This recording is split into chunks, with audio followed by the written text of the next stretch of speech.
if anybody has ever like lived with somebody, like, so for example, if you don't own the property and somebody else is renting the next room over, but you're sharing your fridge, like it's like the office fridge thing. It's like it's the your food is vulnerable.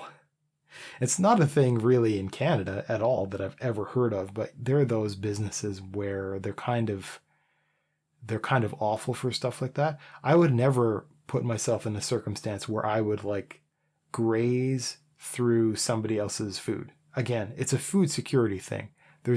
I have moved from places because the one person grazed on another person's food. And I just went, nope, a solidary, I'm also moving out of this place. There's that you don't touch my food ever. Like there's a whole class of stuff that I will not accept somebody else going near.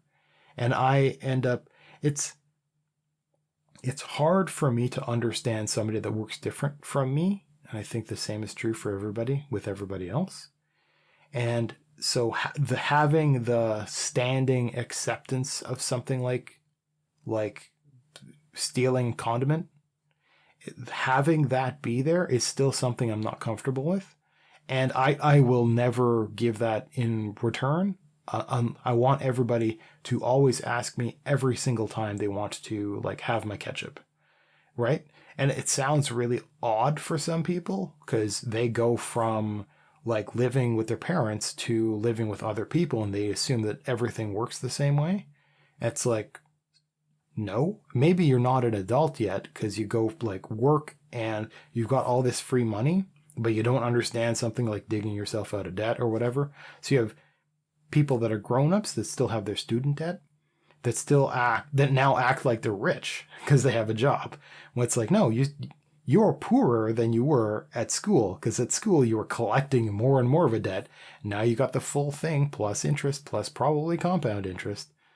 And so they act and they spend in really strange ways.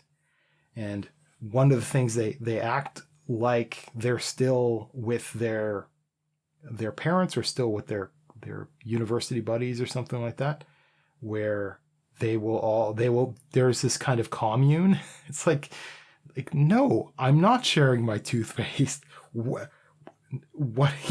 I'm going to throw the entire tube out and no, you can't have it. I'm throwing it out as protest. It's still my property. No, you can't have any. It's just, no, you can't even fish it out of the garbage bin. I will squeeze the tube out in the toilet. I'll do it in front of you. No, just no.